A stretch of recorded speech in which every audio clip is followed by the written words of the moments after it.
The air was tight with tension, like a balloon stretched too far. The hosts of The View had just wrapped up a heated segment on celebrity responsibility, and the energy was electric. Joy Behar was still fuming, tapping her fingers on the table as if trying to drill a hole into the wood. Whoopi Goldberg leaned back in her chair, eyebrows raised, waiting, and that's when he walked in. Bruce Willis. Not the movie star version with a charming smirk and action hero confidence. This Bruce looked weathered. His walk had weight. His eyes, sharp but distant, scanned the room like he was trying to find something he'd lost years ago. The applause sign lit up. The audience clapped automatically, unsure whether to cheer or sit on the edge of their seats. "Ladies and gentlemen," said Whoopi, "please welcome Bruce Willis." He nodded slightly and sat down without waiting for the cue. No handshake, no wave, just sat. Joy cleared her throat. "Bruce, we're so glad you could join us today. There's been a lot of concern lately." Bruce raised a hand.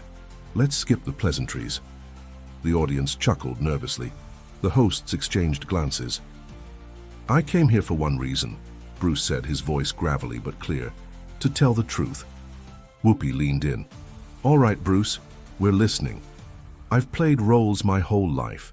Soldiers, cops, heroes. But off-screen, I've been acting too. Pretending I'm fine, pretending everything's normal." Joy shifted in her seat. "Are you saying—" "I'm saying the industry didn't just chew me up. It erased me, piece by piece, until I didn't know who I was anymore." A hushed silence filled the studio. Even the camera operator stopped moving. Bruce looked directly into camera 3. "They used me. Studios, talk shows, PR machines. They smiled while draining the life out of me." Sonny Hostin, visibly concerned, asked softly, "Is this about your health, Bruce?" He didn't answer. Instead, he reached into his coat pocket and pulled out a folded piece of paper. He placed it on the table in front of him. "This is my goodbye." The camera cut to Joy, her mouth slightly open. "Bruce, what are you—" He stood. And then it happened. A loud metallic clang echoed from backstage. Something had fallen. Screams from the crew followed, and a heavy puff of black smoke began creeping from the left side of the stage. Lights flickered. The audience began to panic, some standing, others crouching in their seats. "Get the guests out!" someone shouted. But Bruce didn't flinch. He just stood there, staring into the smoke, unmoving, like he'd been waiting for it. Producers rushed in. Security appeared out of nowhere. The hosts were hurried off the set, their mics still live, snippets of shock and disbelief bleeding through the speakers. "Is this a stunt?" Joy shouted as she was pulled away. "Someone call 911, another voice yelled. But Bruce walked calmly through the chaos toward the side door, through the smoke without looking back. No one followed him. When the fire alarm finally blared, it was almost too late. The studio filled with the sharp scent of something burning, maybe cables, maybe paper, no one knew. Evacuation was already in motion, but questions hung heavy in the air. What had just happened? Why had Bruce come? And what exactly had he left behind? The paper, still sitting on the table, untouched, unread. And as the studio lights flickered one final time, the audience, both live and at home, sat frozen, knowing something far bigger had just begun. The studio was empty now. Yellow caution tape stretched across the main entrance. Outside, camera crews and reporters buzzed with speculation, but inside it was eerily quiet. A single production assistant, Marla, was allowed back in, escorted by security, to retrieve the note Bruce had left. She approached the table slowly, still smelling the burnt plastic in the air. The paper was slightly curled at the edges, but otherwise intact. It had no envelope, just a single neatly folded sheet. Her hands shook as she opened it. "To the public, you think you know me. You think I'm invincible, but I've been crumbling for years and no one noticed, or worse, no one cared. The fame, the applause, the expectations, it's all noise. I'm tired. This isn't a farewell out of anger, it's clarity. I'm not who you think I am. I'm not who I pretended to be. Don't wait for a press release. Don't trust the statements from my team. This is me. For once." Bruce. Marla read it twice, then a third time. No threats, no confessions, just pain. She took it to the executive producer, Greg, who was sitting in his office with his head in his hands. When she handed him the letter, he read it without a word, then stared out the window for a long time. "Did he plan all this?" Marla asked quietly. Greg exhaled. "I don't know. But I've worked in this business for 20 years and I've never seen anything like that." Meanwhile, across social media, clips of Bruce's sudden exit were going viral. Headlines exploded. "Bruce Willis storms off The View." Chaos erupts on live TV. "Is Bruce okay?" But there were no answers. His publicist declined to comment. His family remained silent. And the network issued a vague statement about technical issues and ongoing safety evaluations. Backstage, Joy Behar was livid. "I want to know why we weren't briefed," she snapped. "Why was he even cleared to be on the show if he was unstable?" Whoopi, calmer but visibly shaken, disagreed. "He wasn't unstable. He was done. And we didn't see it." Their conversation, caught off camera but overheard by several staff members, was already being transcribed and leaked. Everyone wanted a piece of the story, but no one understood it, except maybe one person. Max Donovan, an investigative journalist who had once interviewed Bruce for a deep profile in Esquire, saw the clip while drinking coffee in his Brooklyn apartment. He didn't even finish the video before standing up and reaching for his notes. He'd always suspected Bruce was carrying something beneath that tough exterior, not just age or illness, but regret, secrets. And now it seemed Bruce had chosen The View to drop the first hint. Max called his editor. "Give me 3 days," he said. "I think this is more than a celebrity meltdown." "What are you saying?" "I'm saying Bruce Willis is trying to tell us something. We just haven't figured out what yet." As the day turned into night, fans around the country dissected every second of the broadcast. Some blamed the show, others praised Bruce for his honesty. A few conspiracy theories even surfaced that the smoke had been a distraction, that someone had tried to stop him from speaking. But Bruce was silent. No statements, no sightings. Just a moment burned into live television history and a letter that read like a goodbye but felt like a clue. Something was unfinished, and Max Donovan was going to find out what. Max Donovan landed in Los Angeles 2 days later, carrying nothing but a backpack and an old recorder. His contact at the studio had agreed to meet him quietly. No press involved. It wasn't official, and it certainly wasn't approved. But no one could resist being part of the story. They met in a diner just outside Burbank.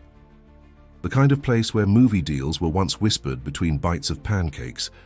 Max sat in a booth, flipping through a worn notebook, when Greg, the executive producer of The View, slid in across from him. "I shouldn't be here," Greg muttered. "There's a gag order on all of us." "You didn't come here to talk," Max replied. "You came because you know something doesn't add up." Greg hesitated. Bruce was specific about today. Too specific. He didn't want a pre-interview. He didn't send in talking points. He demanded to walk straight onto the set.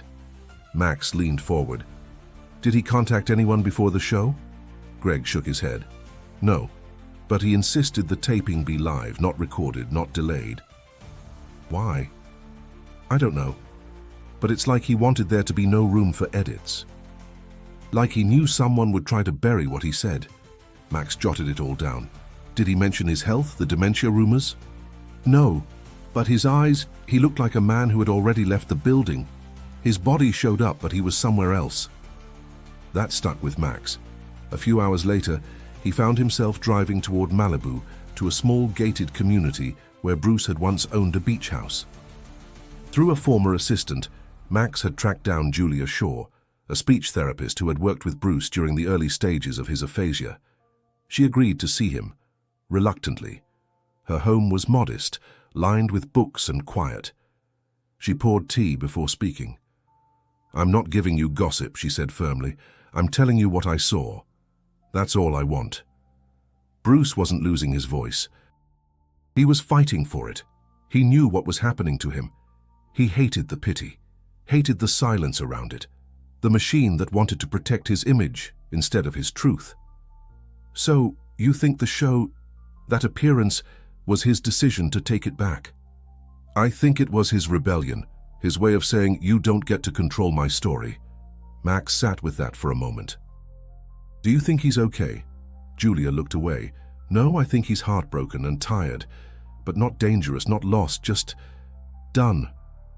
Outside, the sun was beginning to dip into the Pacific, casting gold light across the waves. Max stood on her porch, recorder still running when Julia added something. He told me once, I don't want to fade. I want to exit. Back at his motel, Max listened to that line on repeat. I want to exit.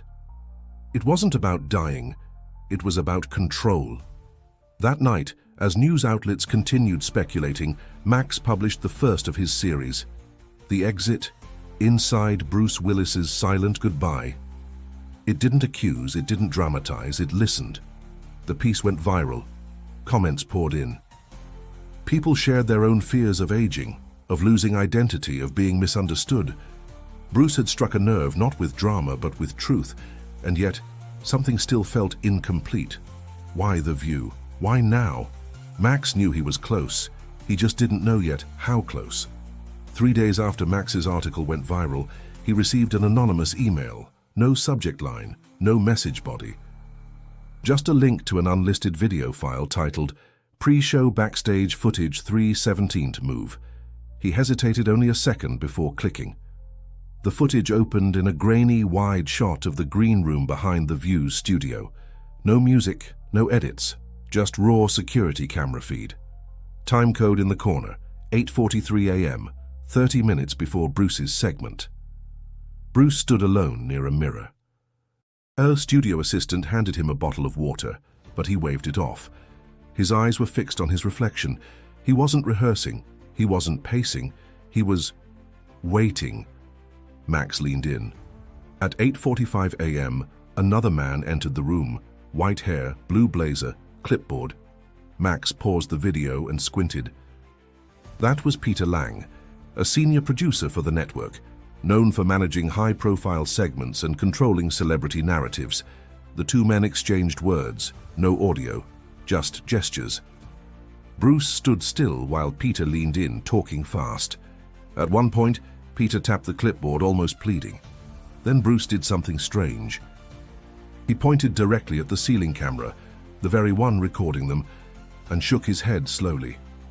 Peter froze.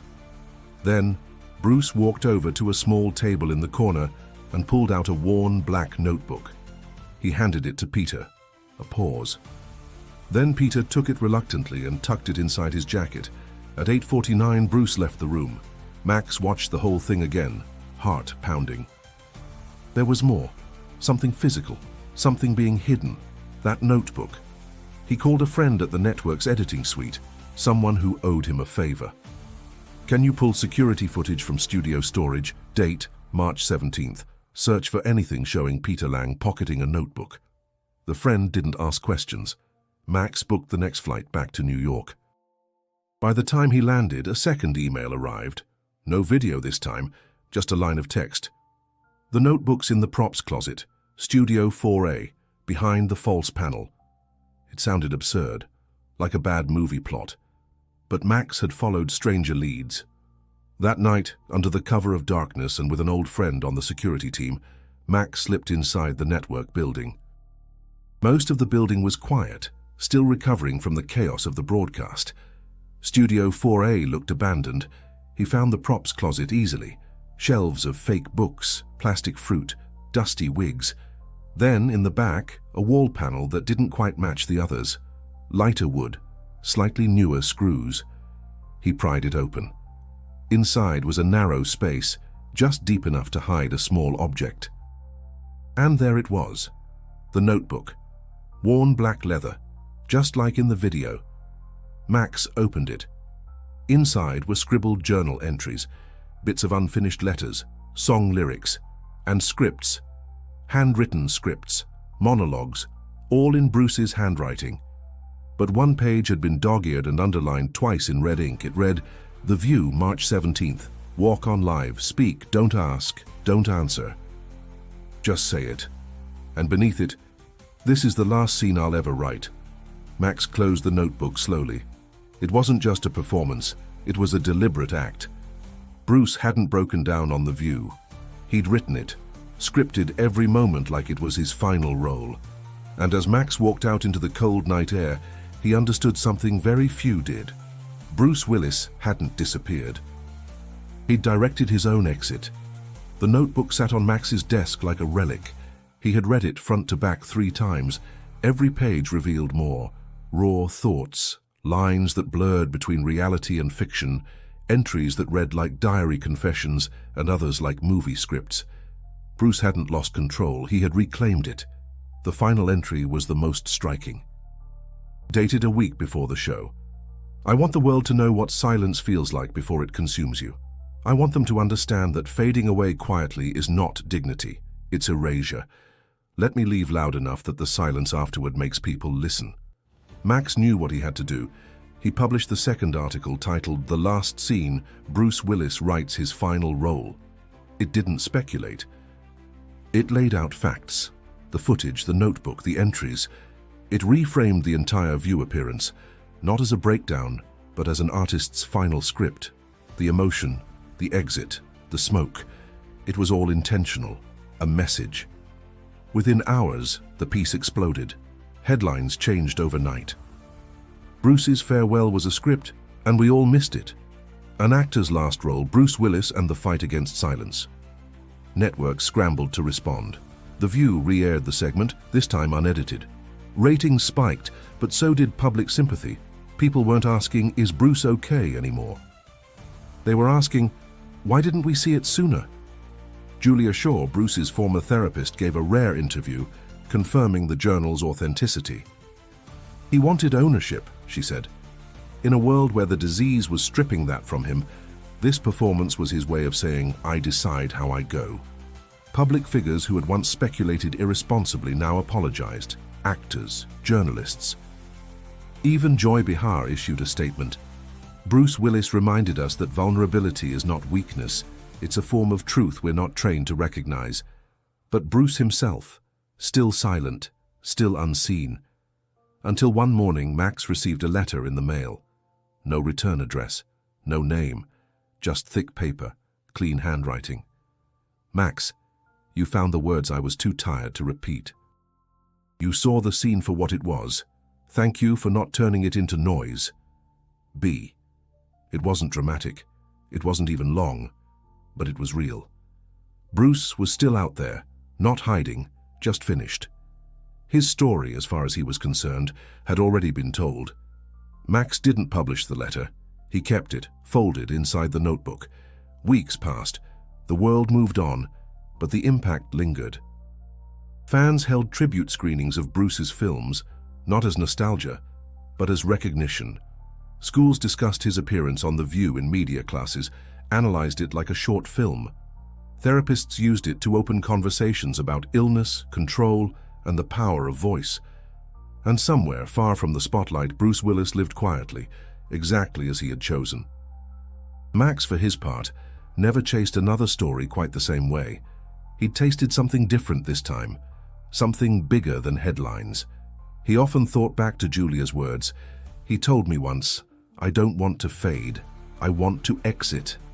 Bruce had done just that, not with an obituary, not with a press release, but with a live scene, a script of his own making, and a notebook full of truths no studio could spin. Sometimes the greatest roles aren't on screen. Sometimes they're played for no audience at all, except the ones who choose to really watch. If this story moved you, there's more like it waiting. Hit subscribe and check out the video on screen now. It was chosen just for you, and you're going to love it.